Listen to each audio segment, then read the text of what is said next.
Orient bell tiles studio से आप देख रहे हैं एबीपी न्यूज। नमस्कार, एबीपी न्यूज पर हाजिर हूं मैं रोमाना इसार खान। सुबह के 10 बज रहे हैं। आगे का एजेंडा आप देख रहे हैं और हम शुरुआत बड़ी खबर से करने जा रहे हैं। पश्चिम बंगाल जहां एसआईआर की प्रक्रिया चल रही है, उसको लेकर सवाल उठ रहे हैं। इस बीच चुनाव आयोग को मिले शुरुआती आंकड़ों में गड़बड़ी की आशंका जताई जा रही है। सूत्रों के हवाले से यह बड़ी खबर है। 2200 से ज्यादा बूथ पर एक भी मृतक या डुप्लीकेट वोट नहीं मिले हैं। सूत्रों के हवाले से यह बड़ी खबर। करीब 5600 बूथ पर मृत डुप्लीकेट वोट 10 से भी कम मिले हैं। तो ये एसआईआर की प्रक्रिया जिस तरीके से पश्चिम बंगाल में आगे बढ़ी है, उसको लेकर कुछ सवाल हैं। चुनाव आयोग को जो शुरुआती आंकड़े मिल रहे हैं, उसी में गड़बड़ी की आशंका है। सूत्रों के हवाले से यह बड़ी खबर। सीधे आपको लेकर चलेंगे। हमारे साथ हमारे सहयोगी अंकित गुप्ता इस वक्त मौजूद हैं। अंकित, विपक्ष एसआईआर को लेकर लगातार हमलावर है, कटघरे में चुनाव आयोग को खड़ा कर रहा है, लेकिन पश्चिम बंगाल वो राज्य है जहां एसआईआर को लेकर सवाल इस पूरी प्रक्रिया पर खुद बीजेपी की तरफ से उठाए गए हैं। और ऐसे में अब ये जो आंकड़े सामने आए हैं, जिसको लेकर गड़बड़ी की आशंका, सूत्र क्या बता रहे हैं? अंकित गुप्ता। रोमाना, जो जानकारी निकल के सामने आई है, चुनाव आयोग के अधिकारियों से हमारी बातचीत हुई है और ये जो जानकारी निकल के सामने आई है, ये चौंका भी रही है। और इसी वजह से जो केंद्रीय चुनाव आयोग है, उसने राज्य निर्वाचन अधिकारी से जो कहा है, इस मामले में रिपोर्ट दें कि आखिर क्या ये मुमकिन है। लेकिन रोमाना, ये आंकड़ा क्या है? ये आंकड़ा ये है कि 2200 से ज्यादा ऐसे बूथ जहां पर एक भी मृतक वोटर नहीं है, एक भी ऐसा वोटर नहीं है जो कि ट्रांसफर हुआ हो या जिसका जो है डुप्लीकेसी हो वोट्स की। अब आप खुद समझिए, 2200 वोट बूथ ऐसे, और एक बूथ पर अगर आप 1000 वोटर भी औसतन ले लेते हैं तो ये संख्या हो जाती है 22 लाख। 22 लाख लोगों में एक भी मृतक वोटर की जानकारी सामने ना आना, 22 लाख वोटरों में एक भी ऐसे जो है वोटर की जानकारी सामने ना आना जो कि ट्रांसफर हुआ हो जिसका बूथ, या फिर जो है जिसके पास डबल वोटर आईडी कार्ड पाए गए हो, निश्चित तौर पर सवाल खड़े होते हैं। और इसी वजह से चुनाव आयोग ने, केंद्रीय चुनाव आयोग ने राज्य निर्वाचन अधिकारी से और राज्य निर्वाचन अधिकारी ने जिला निर्वाचन अधिकारियों से कहा है कि इस पर जो है एक बार फिर से आप जो जांच कीजिए और रिपोर्ट दीजिए। और रोमाना, एक और आंकड़ा जोड़ना चाहूंगा। ये तो हम कर रहे हैं 2200 मतदाताओं, 2200 बूथ की बात, लेकिन जो असल मायने में आंकड़ा है वो है 7800 से ज्यादा बूथ का। वहां क्या है, यानी कि 2200 प्लस 5600 बूथ ऐसे पाए गए हैं, जैसी हमको जानकारी मिली है, जहां पर जो मृतक मतदाता हैं या फिर जो जिनके वोट डबल थे या ट्रांसफर हुए हैं, कहीं पर 1 है, कहीं 2 है, कहीं 4 है, कहीं 5 है। यानी कि इन 5600 में अधिकतर बूथ ऐसे हैं जहां पर जो ऐसे मतदाताओं की संख्या 10 से भी कम की है। अब आप खुद सोचिए, 56 लाख प्लस 22 लाख, 78 लाख जो लोगों में क्या ऐसे गिने चुने ही लोग होंगे जिनकी मृत्यु हुई है? क्योंकि ये महत्वपूर्ण क्यों है रोमाना, ये भी अपने दर्शकों को बता देते हैं। जब तो मतलब बिहार में एसआईआर चल रहा था, मैंने चुनाव आयोग की तरफ से क्या कहा गया है? क्या बाकायदा निर्देश दे दिए गए हैं कि यहां पर प्रक्रिया को दोबारा किया जाए? अपडेट क्या है?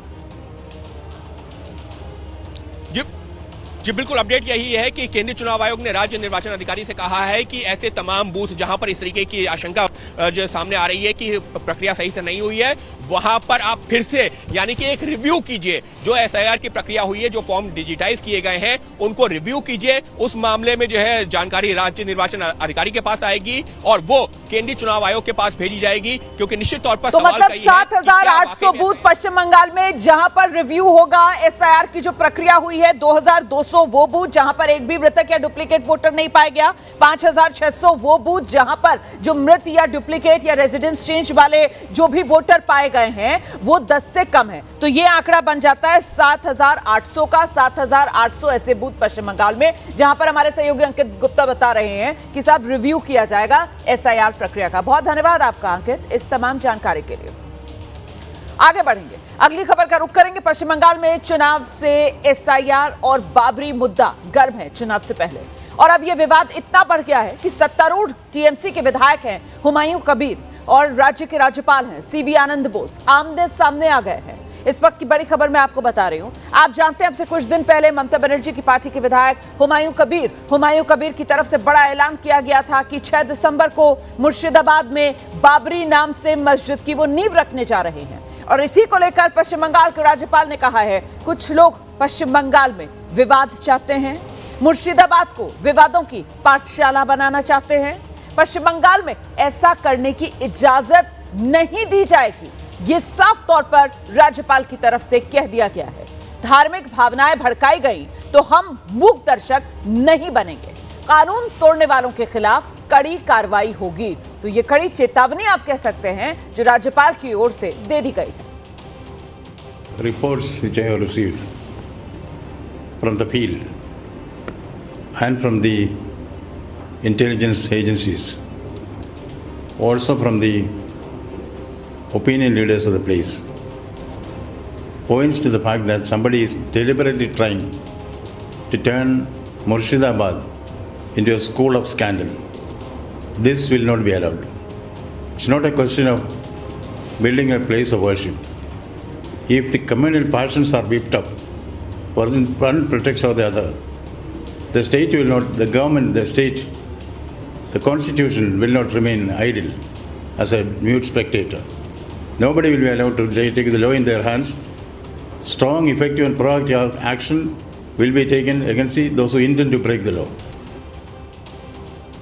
लेकिन ये पूरा विवाद जो है या जिस तरीके के बयान सामने आ रहे हैं इस पूरे मामले पर, वो रुक नहीं रहे हैं। विवाद खत्म नहीं हो रहा है, बयानबाजी लगातार जारी है। राज्यपाल ने हुमायूं कबीर के काम और बात से राज्य में लॉ एंड ऑर्डर के हालात बिगड़ सकते हैं, इसकी आशंका जताई। तो उन्हें पहले से गिरफ्तार करना होगा, यहां तक कह दिया गया। अगर राज्य सरकार एक्शन नहीं लेती है तो गवर्नर खुद एक्शन लेंगे। इस पर हुमायूं कबीर ने जवाब दिया और हुमायूं कबीर की तरफ से अब कहा जा रहा है गवर्नर अपनी अथॉरिटी से बाहर जाकर बोल रहे हैं। राज्यपाल लॉ एंड ऑर्डर देखने के लिए जिम्मेदार नहीं है। लॉ एंड ऑर्डर देखने के लिए एक चुनी हुई सरकार होती है। जब लॉ एंड ऑर्डर बिगड़ेगा तो वो मुझे अरेस्ट कर लेंगे। अगर मैं कानून तोड़ूंगा तो जरूर मुझे गिरफ्तार किया जाए। बाबरी मस्जिद का शिलान्यास होगी 6 दिसंबर। स्टेट का मेरा नेता सब लोग को संहति दिवस भी उद्यापन होगी। मैं यहाँ का बेलडंगा में एक बाबरी मस्जिद 3 साल के लिए काम चलेगी, इसीलिए उनका भित्ति स्थापन होगी। वो मुस्लिम लीडर लोग सब आएगी। मुस्लिम जो जाने वाने वाला है, जो कुरान हदीस, बड़ा नाम बाद में आपको ऐलान कर देंगे। बाबर एक आक्रांता था, तो उनके नाम से मस्जिद क्यों बनाना है? अपने नाम से बनाओ। बाबरी मस्जिद की जगह हुमायूं कबीर मस्जिद बनाओ। कौन मना कर रहा है? 2 बनाओ, 4 बनाओ, लेकिन बाबर के नाम से मुझे लगता है बाबर एक आक्रांता था जो आया था। उसने इब्राहिम लोदी को भी मारा था, संग्राम सिंह को भी मारा था, तो हिंदू को भी मारा था, मुस्लिम को भी मारा था। Babur was outsider. वो तो हमारा देश का थोड़ा ही था, ताशखंड से आया था। तो मुगल कैसे अपने हो सकते हैं? हर कोई व्यक्तिगत बयान देने के लिए स्वतंत्र है।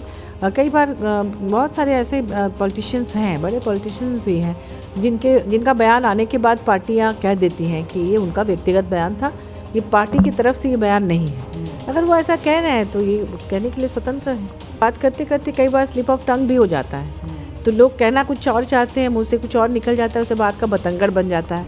तो इसीलिए शायद बोला होगा उन्होंने।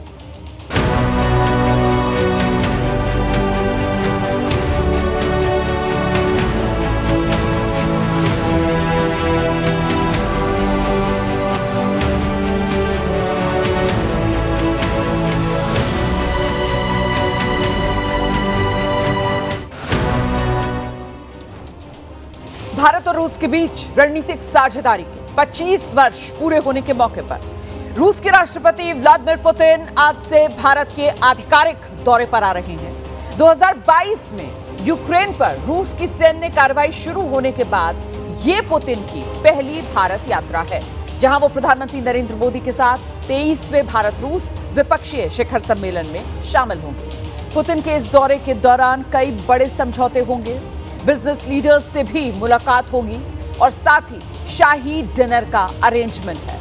ऐसे में दिल्ली की सुरक्षा चाक चौबंद की गई है। रूसी राष्ट्रपति व्लादिमीर पुतिन के भारत दौरे से पहले दिल्ली में सुरक्षा को लेकर अभूतपूर्व इंतजाम किए गए हैं। आपको दिखाते हैं तस्वीरें किस तरीके से सुरक्षा के इंतजाम किए गए हैं, लेकिन उससे पहले ये देख लीजिए आप, आज रूस के राष्ट्रपति व्लादिमीर पुतिन भारत आ रहे हैं। 2 दिन का भारत का उनका दौरा है और इस बीच रूस के राष्ट्रपति पुतिन की ये जो यात्रा है, इसका मकसद खासकर भारत रूस सामरिक और आर्थिक साझेदारी को मजबूत करना है, और वो भी ऐसे वक्त में जब भारत और अमेरिका के संबंधों में एक गिरावट देखी जा रही है। और उसकी वजह डोनाल्ड ट्रंप के हिसाब से तो भारत का रूस से कच्चा तेल खरीदना ही है। तो शाम 6:30 बजे के आसपास, मतलब 6:40 पर दिल्ली पहुंचेंगे रूस के राष्ट्रपति व्लादिमीर पुतिन। प्रधानमंत्री मोदी से मुलाकात करेंगे। सीधे दिल्ली पहुंचने के बाद वो पीएम आवास ही जाएंगे और फिर दिल्ली के आईटीसी मौर्या होटल में वो ठहरेंगे। यूक्रेन युद्ध के बाद पुतिन का ये पहला भारत दौरा है। 5 दिसंबर को भारत रूस में द्विपक्षीय बातचीत का एक दौर चलेगा। दिल्ली में पुतिन की सुरक्षा के लिए इंतजाम कड़े किए गए हैं। महत्वपूर्ण ये हो जाता है कि जब से रूस यूक्रेन युद्ध चल रहा है, उसके बाद से ये पहला राष्ट्रपति पुतिन का भारत दौरा है। और 5 दिसंबर मतलब कल भारत और रूस के बीच द्विपक्षीय बातचीत का पूरा एक लंबा चौड़ा दौर चलेगा। दिल्ली में पुतिन की सुरक्षा के लिए इंतजाम कड़े किए गए हैं। राष्ट्रपति पुतिन के साथ 7 मंत्रियों का डेलीगेशन भी रूस से भारत आ रहा है। 5 दिसंबर की रात ये सभी वापस रूस रवाना हो जाएंगे।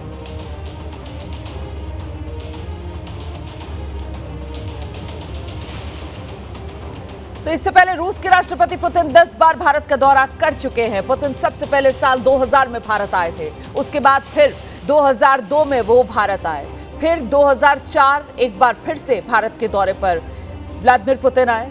नरेंद्र मोदी के प्रधानमंत्री बनने के बाद पुतिन 4 बार भारत का दौरा कर चुके हैं। तो ये सिलसिलेवार तरीके से आप वो साल देख रहे हैं जब पुतिन भारत के दौरे पर आए हैं। इस बीच दिल्ली में रूस के राष्ट्रपति पुतिन के स्वागत की तैयारियां पूरी कर ली गई हैं। दिल्ली में एयरपोर्ट से लेकर जो आईटीसी मौर्या है और साथ ही जो लुटियंस दिल्ली वाला पूरा इलाका है, जगह जगह बड़े बड़े होर्डिंग्स लगे हुए हैं, स्वागत करते हुए पोस्टर्स लगे हुए हैं, बैनर्स लगे हुए हैं। भारत और रूस की जो दोस्ती है उसे दर्शाया जा रहा है। वहीं सुरक्षा के मद्देनजर जो पूरी लुटियंस दिल्ली वाला इलाका है, मतलब नई दिल्ली वाला जो पूरा इलाका है, उसको छावनी में तब्दील कर दिया गया है। चप्पे चप्पे पर सुरक्षाकर्मी तैनात हैं। के राष्ट्रपति व्लादिमीर पुतिन 2 दिवसीय यात्रा पर भारत में आज राजधानी दिल्ली में देर शाम पहुंचने वाले हैं।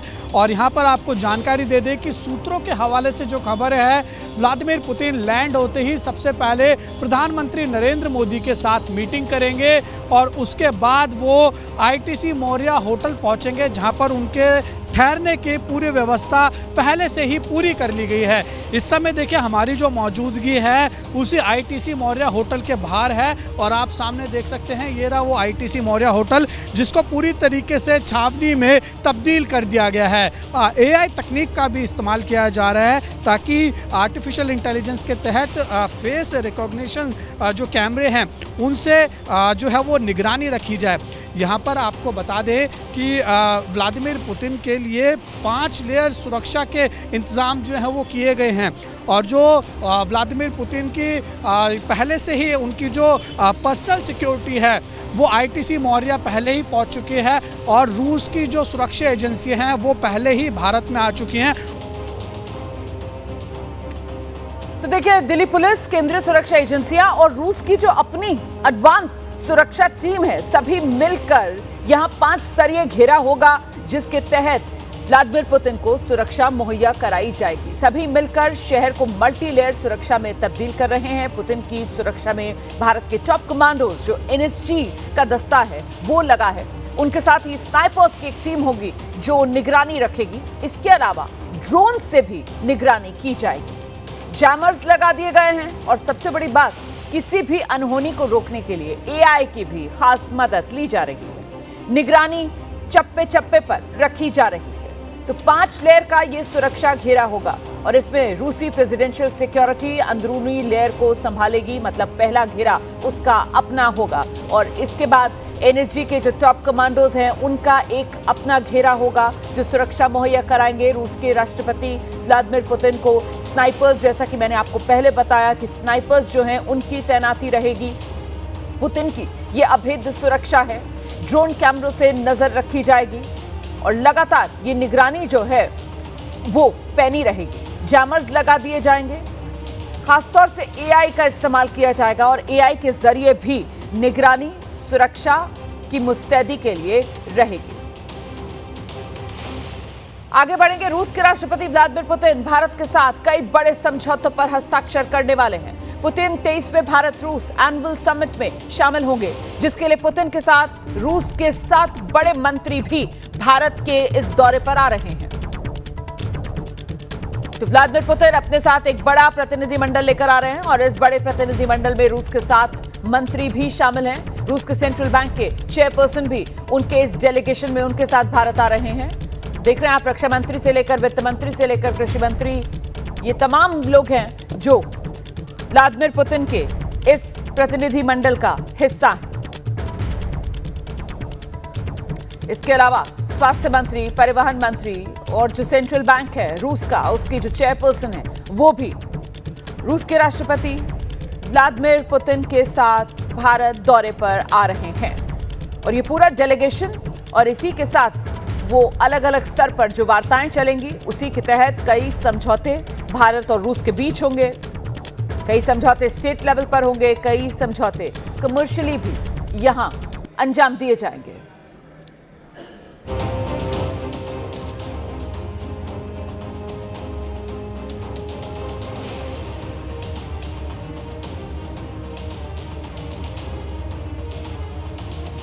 तो आज ये मुलाकात होगी और आज जो मुलाकात होगी प्रधानमंत्री नरेंद्र मोदी और रूस के राष्ट्रपति व्लादिमीर पुतिन के बीच, उससे पहले मोदी और पुतिन, ये तस्वीरें आप देख रहे हैं स्क्रीन पर मेरे चारों तरफ। मोदी और पुतिन 20 बार सार्वजनिक मंचों पर एक दूसरे से मुलाकात कर चुके और इसमें सबसे पहली मुलाकात 2014 के जुलाई महीने में हुई थी। 2014 वही साल जब प्रधानमंत्री नरेंद्र मोदी ने पहली बार बतौर प्रधानमंत्री देश की कमान संभाली थी।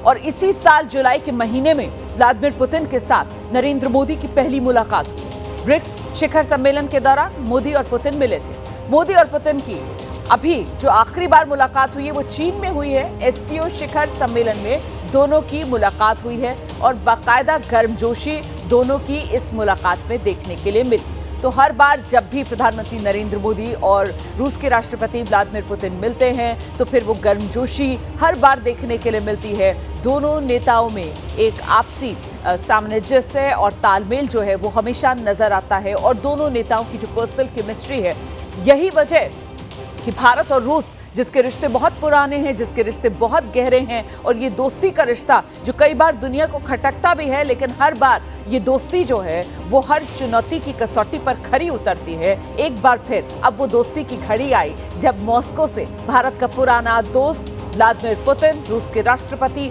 दिल्ली आ रहे हैं। आज शाम 6:40 पर व्लादिमीर पुतिन दिल्ली पहुंच जाएंगे और दिल्ली एयरपोर्ट से वो सीधे प्रधानमंत्री आवास पर जाएंगे, जहां उनके लिए खासतौर से डिनर का अरेंजमेंट किया गया है। और फिर कल का दिन बहुत बिजी रहने वाला है क्योंकि कल ही वो द्विपक्षीय वार्ता से लेकर तमाम जो अलग अलग प्रतिनिधिमंडल के सदस्य होंगे, जो डेलीगेशंस आ रहे हैं रूस के राष्ट्रपति व्लादिमीर पुतिन के साथ, वो एक लंबा चौड़ा बैठकों का दौर चलेगा। और जब ये बैठकों का दौर चलेगा तो फिर कई समझौते और खासतौर से कई समझौते सैन्य स्तर पर जो होने हैं उसको लेकर न सिर्फ रूस और भारत उत्सुक हैं, बल्कि दुनिया भर की निगाहें जो है वो इन समझौतों पर लगी हुई हैं। और अब आगे अगली खबर का हम रुख करने जा रहे हैं। उत्तर प्रदेश, बिहार, हरियाणा में एनआईए ने बड़ी कार्रवाई की है। इस वक्त की बड़ी खबर मैं आपको बता दूं, 22 जगह पर एनआईए की छापेमारी चल रही है। आतंकवादी साजिश से जुड़े केसेस में एनआईए की ये छापेमारी चल रही है।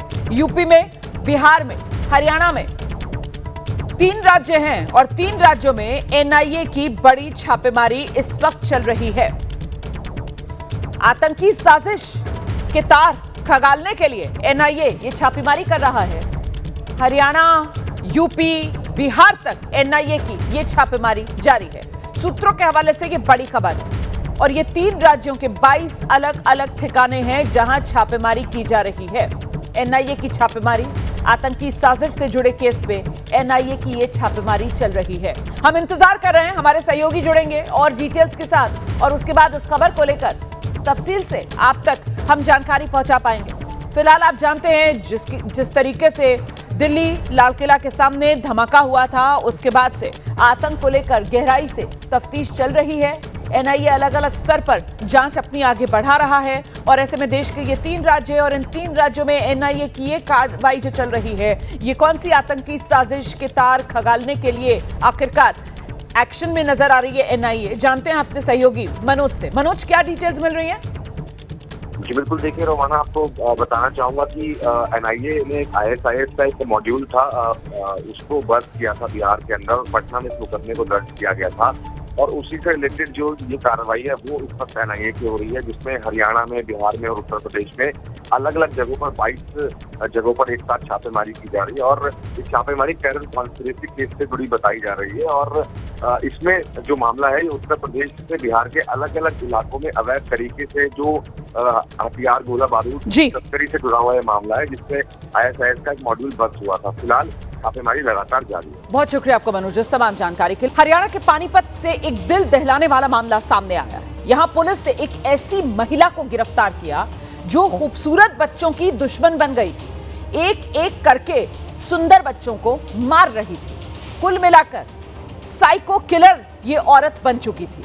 इसने अपने बेटे को मार डाला, अपने बेटे समेत इसने 4 बच्चों को मारा, लेकिन अब ये महिला पुलिस की गिरफ्त में आ गई है। पुलिस ने साइको किलिंग के इस मामले का पर्दाफाश किया। पूनम इस महिला का नाम है। तस्वीर देख रहे हैं आप, इसी पूनम की। साइको किलर है ये पूनम। सुंदर दिखने वाले बच्चों से इसे नफरत थी और ऐसी नफरत कि इसी के चलते इसने 3 मासूम बच्चियों को और अपने बेटे की भी जान ले ली। महिला की हैवानियत का अंदाजा इस बात से लगाया जा सकता है कि ये मासूमों को पानी में डुबोकर तड़पा कर मार देती थी। पुलिस के मुताबिक पूछताछ में इसने कबूला कि अपने बेटे समेत सभी 4 बच्चों को इसने पानी में डुबोकर मारा और ऐसा इसलिए करती थी ताकि हत्या को लोग हादसा समझें। 3 साल पहले जब पूनम ने पहली बार एक बच्ची की हत्या की तो उस वक्त उसके 3 साल के बेटे ने देख लिया और उसका राज न खुल जाए, पूनम ने अपने बेटे की जान इस वजह से ले ली।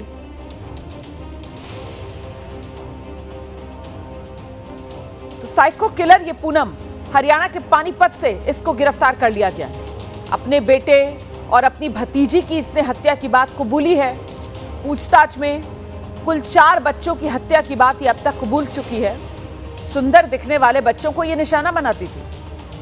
4 बच्चों को एक ही तरह से इसने मौत के घाट उतारा। बच्चों को पानी में डुबोकर मार दिया। खुद इसने बच्चों को पानी में डुबोकर मारने की बात कबूली है।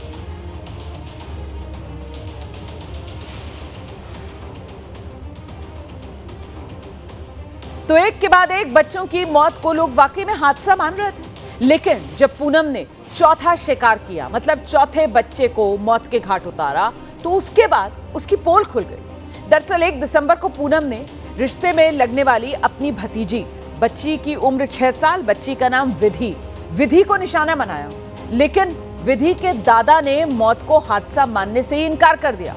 पुलिस में शिकायत दर्ज कराई गई और पुलिस ने भी शुरुआती जांच और सबूतों के आधार पर हत्या का मामला दर्ज किया, तफ्तीश आगे बढ़ाई। पूनम पर शिकंजा कसता गया। पूछताछ में आखिरकार पूनम टूटी और उसने सब कुछ कबूला। साल की बच्ची विधि की जो हत्या थी, इसमें हमने FIR दर्ज करके 2 तारीख को हमारी क्राइम टीम और DSP जो हमारे CA नवीन, उनकी एक टीम बना के इसके अनुसंधान में हमने लगाया। ये जो बच्ची थी ये पाल सिंह जो है उसकी पोती थी और वहाँ पर शादी का फंक्शन था, तो बारात वहाँ से जा चुकी थी और बच्ची वहाँ ट्रेस नहीं हो रही थी, तो घर वाले ढूंढ रहे थे कि बच्ची बारात में तो नहीं चली गई है। फोन करके पता किया तो भी नहीं पता लगा कि बच्ची कहाँ है। तो उसकी ढूंढ जब शुरू हुई तो कमरे में मृत अवस्था में पाई। तो हमने उसी की ही जो रिश्ते में चाची लगती है उसको उसमें गिरफ्तार किया है। वजह जो उसकी हत्या करने की है, जोर से कल से पूछताछ जो हम डिटेल में की है, यही इन्होंने बताया कि जो सुंदर बच्चियां हैं उनसे नफरत सी है। इन्हें पहले और भी कई खुलासे हुए हैं, इसने और भी 3 बच्चों की हत्या की हुई है पीछे। तो पुलिस का बयान आप सुन रहे थे। साइको किलर ये पूनम, और जो खूबसूरत बच्चियां, उनसे इसको नफरत थी, इसी वजह से उन्हें मौत के घाट उतार देती थी। इसने अपने 3 साल के बेटे, जिसका नाम शुभम था, उसे भी खुद मार डाला। अपनी भांजी इशिका, उम्र 9 साल, उसे भी ऐसे ही पानी में डुबोकर मारा। अपनी एक और भतीजी जिया, उम्र 6 साल, उसे भी पानी में डुबोकर मार डाला। और फिर जब इसने अपनी भतीजी विधि, जिसकी उम्र 6 साल थी, उसे पानी में डुबोकर मारा, तो फिर विधि के दादा ने इस बात को स्वीकार नहीं किया कि यह हादसा हो सकता है। उन्होंने इसकी शिकायत पुलिस में की। पुलिस ने जांच आगे बढ़ाई तो फिर पूनम का राज खुल गया। में खड़ी ये महिला एक साइको किलर है जो अब तक 4 मासूमों की जान से खेल चुकी है। पुलिस के मुताबिक पूनम सुंदर सुंदर बच्चों को निशाना बनाती और हर बार उन्हें टब, बाथरूम के हौद या पानी के किसी छोटे कंटेनर में डुबोकर मार देती। हैरान करने वाली बात तो ये कि उसमें खुद का बेटा भी शामिल था। मासूम की हत्याओं का राज 1 दिसंबर को एक शादी समारोह के दौरान खुला, जब पुलिस को 6 साल की बच्ची विधि की हत्या का पता चला।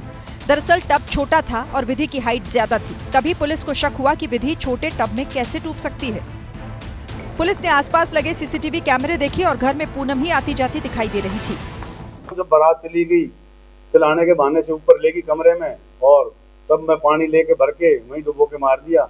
जो इससे अब तक पूछा है, इन्हें यही बताया कि ये साइको जो किलर टाइप है, उस टाइप की लेडी है। इसकी जो विचार है, सोच है, वो इस तरह की है कि ये जो सुंदर बच्चियां हैं, उनसे पता नहीं क्यों नफरत करती है।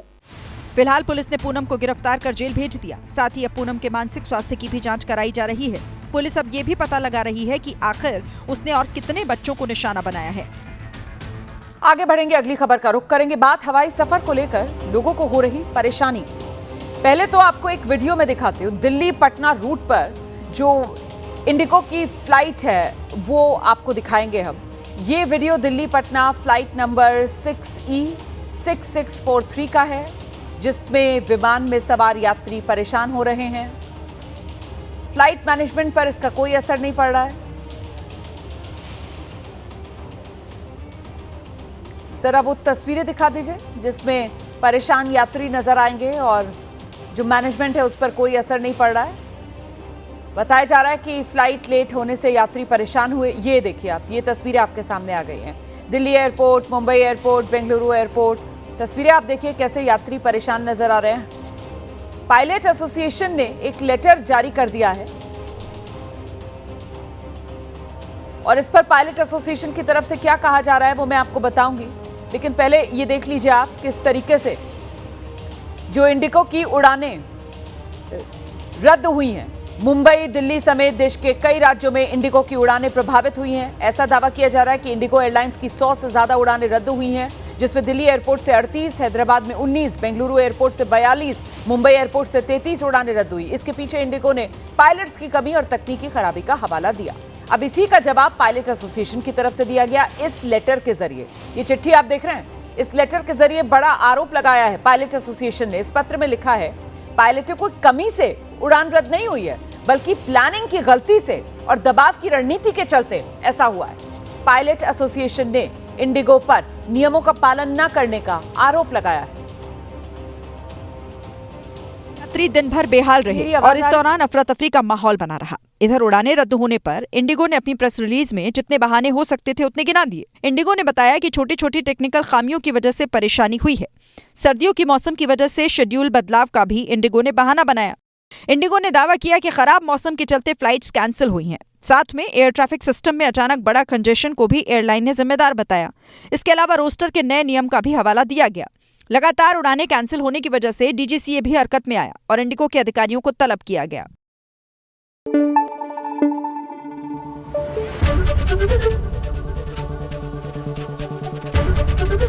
एबीपी न्यूज आपको रखे आगे।